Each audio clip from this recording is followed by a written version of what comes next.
Grass कहते हैं कौर को। महाराज जेवर ने पहला ग्रास तोड़ा और तोड़ करके धरती मां पर चढ़ा दिया। दूसरा ग्रास तोड़ा और तोड़ करके क्या किया,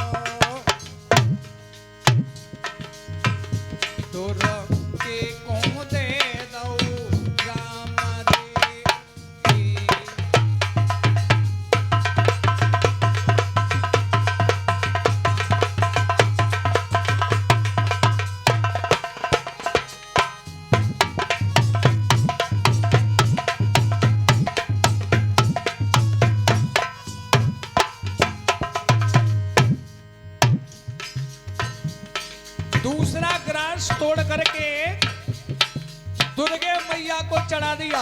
अच्छा ध्यान देना, इष्ट भी लोगों के अलग अलग होते। कोई दुर्गे माँ को पूजता है, कोई भोले बाबा को पूजता है, कोई हनुमान जी महाराज को पूजता है, कोई राम जी को, कोई श्याम जी को।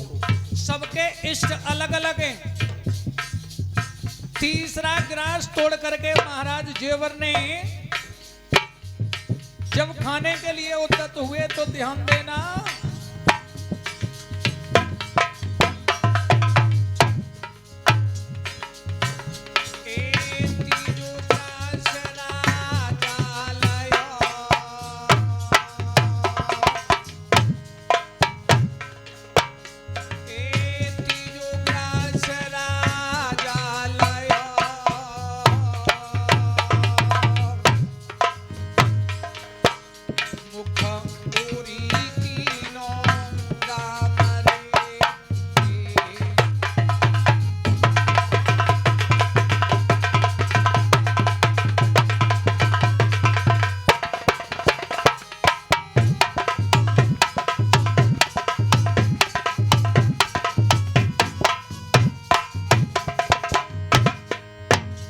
तीसरा कौर तोड़ करके जब मुख की तरफ बढ़ाया, वही मेहतरानी की बात याद महाराज जेवर को आ जाती है। विचार किया, एक मेहतरानी भी मुझे देख करके अनिष्ट मानती है, मेरे कोई पुत्र नहीं है।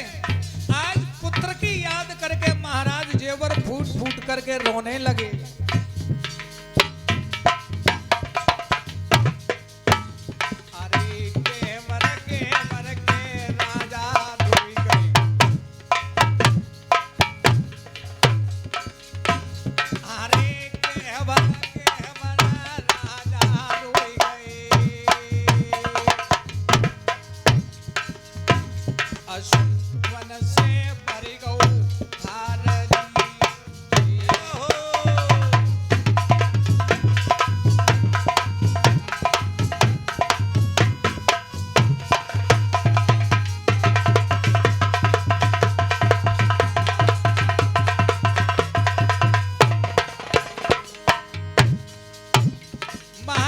जेवर फूट फूट करके रोने लगे।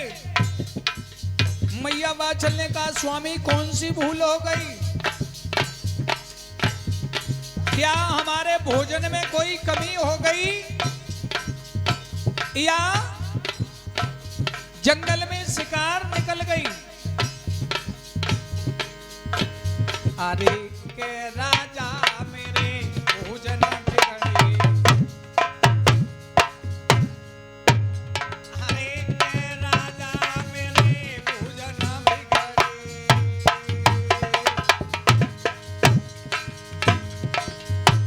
का खाली गई से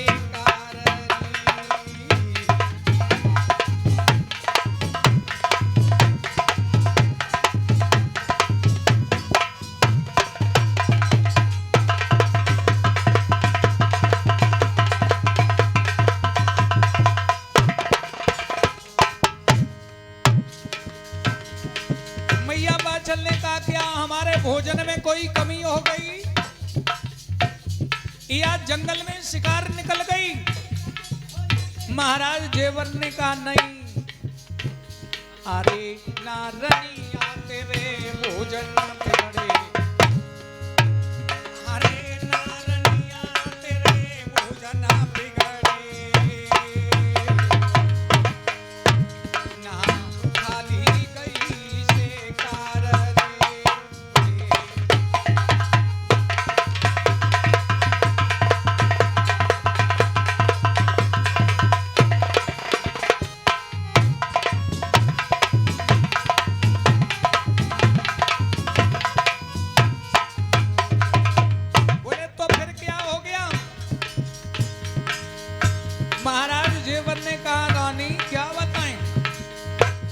अरे धन दौलत मेरे माले खजाना, अरे धन दौलत मेरे माले खजाना,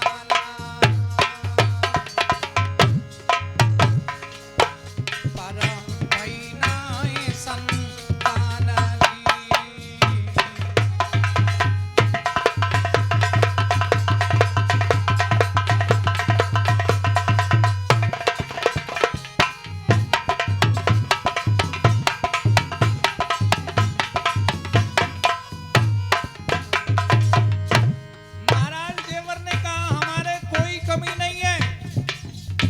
धन दौलत की कोई कमी नहीं, लेकिन कोई संतान नहीं हुई।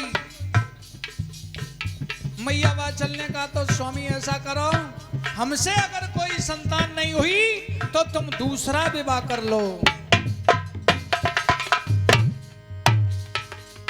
पलमा करो दूसरो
मैया वात्सल ने कहा ऐसा करो तुम दूसरा विवाह कर लो।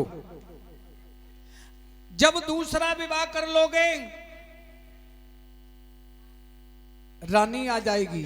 अगर हमसे कोई संतान नहीं हुई है तो जो दूसरी रानी आएगी उससे अवश्य संतान हो जाएगी। तुम्हारी जो राजगद्दी इस समय सूनी पड़ी हुई है वो हरी भरी हो जाएगी। तुम दूसरा विवाह कर लो। आप लोग ध्यान देना, महाराज